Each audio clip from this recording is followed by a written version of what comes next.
आदरणीय अध्यक्ष जी, भारत के लोकतंत्र में तमाम उतार चढ़ाव हमने देखे हैं और ये सदन लोकतंत्र की ताकत है, लोकतंत्र की ताकत की साक्षी है, जन विश्वास का एक केंद्र बिंदु रहा है। इस सदन की विशेषता देखिए और दुनिया के लोगों का आज भी ऐतराज होता है। ये सदन है जिसमें कभी 4 सांसद वाली पार्टी सत्ता में होती थी और 100 सदस्य वाली पार्टी विपक्ष में बैठती थी। ये भी सामर्थ्य इस सदन के लोकतंत्र की ताकत का परिचय कराता है और यही सदन है जिसमें एक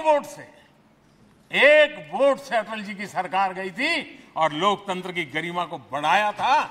ये भी इसी सदन में हुआ। आज अनेक छोटी छोटी रीजनल पार्टियों का प्रतिनिधित्व हमारे देश की विविधता को, हमारे देश के एस्पिरेशंस का एक प्रकार से वो आकर्षक केंद्र बिंदु बना है। आदरणीय अध्यक्ष जी, इस देश में 2 प्रधानमंत्री ऐसे रहे, मोरारजी भाई वीपी सिंह एक प्रकार से कांग्रेस में जीवन खपाया था, लेकिन एंटी कांग्रेस गवर्नमेंट का नेतृत्व कर रहे थे। ये भी इसकी विशेषता थी। और हमारे नरसिम्हा राव जी, वो तो बिस्तरा गोल करके घर जाने की तैयारी कर रहे थे, निवृत्ति की घोषणा कर चुके थे, लेकिन यही लोकतंत्र की ताकत देखिए, सदन की ताकत देखिए, वो प्रधानमंत्री के रूप में 5 साल हमारी सेवा कर।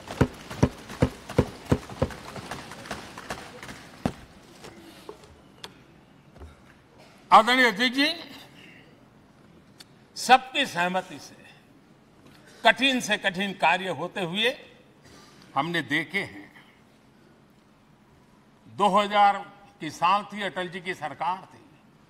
इसी सदन ने 3 राज्यों का गठन सर्व स्वीकृति से किया और बड़े उमंग उत्साह से किया।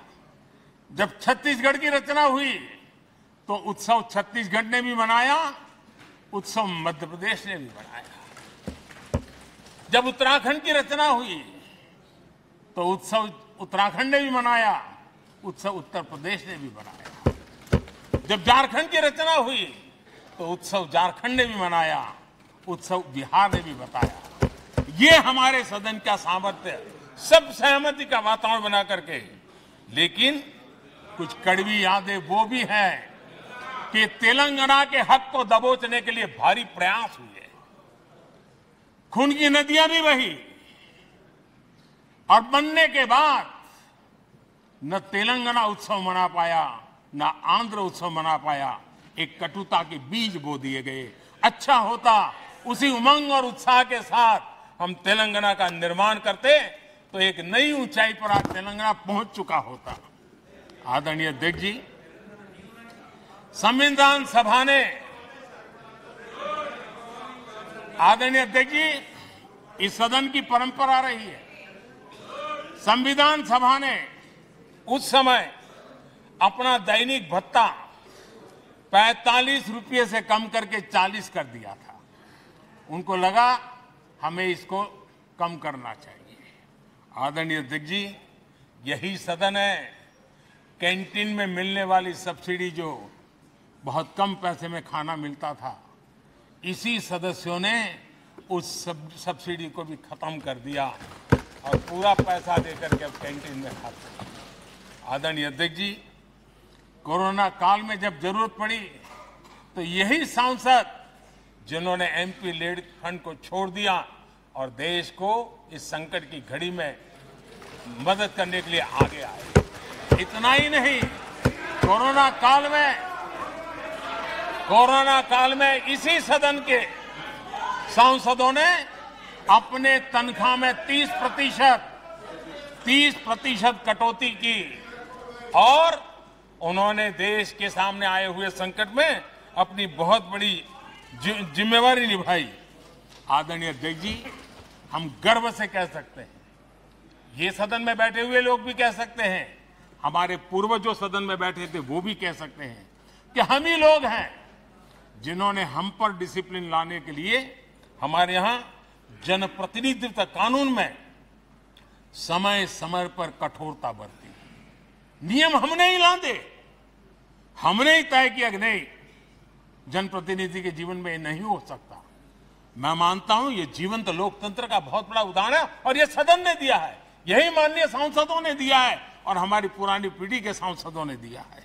और मैं मानता हूं कि कभी कभी उन चीजों को भी याद करना चाहिए।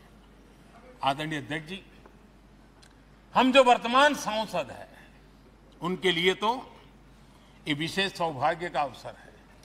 सौभाग्य का अवसर इसलिए है कि हमें इतिहास और भविष्य दोनों की कड़ी बनने का अवसर मिला है।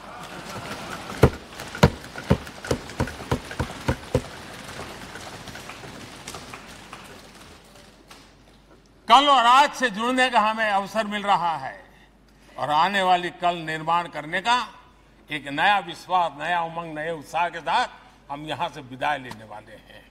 आदरणीय अध्यक्ष महोदय, आज का दिवस सिर्फ और सिर्फ इस सदन के सभी 7,500 जनप्रतिनिधि रह चुके हैं उनके गौरवगान का पल है। इन दीवारों से हमने जो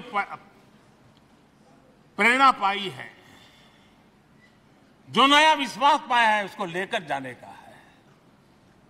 बहुत सी बातें ऐसी थी जो सदन में हर किसी की ताली की हकदार थी, लेकिन शायद राजनीति उसमें भी आड़े आ रही है। नेहरू जी के योगदान का गौरवगान अगर इस सदन में होता है, कौन सदस्य होगा जिसको ताली बजाने का मन न कर जाए। लेकिन उसके बावजूद भी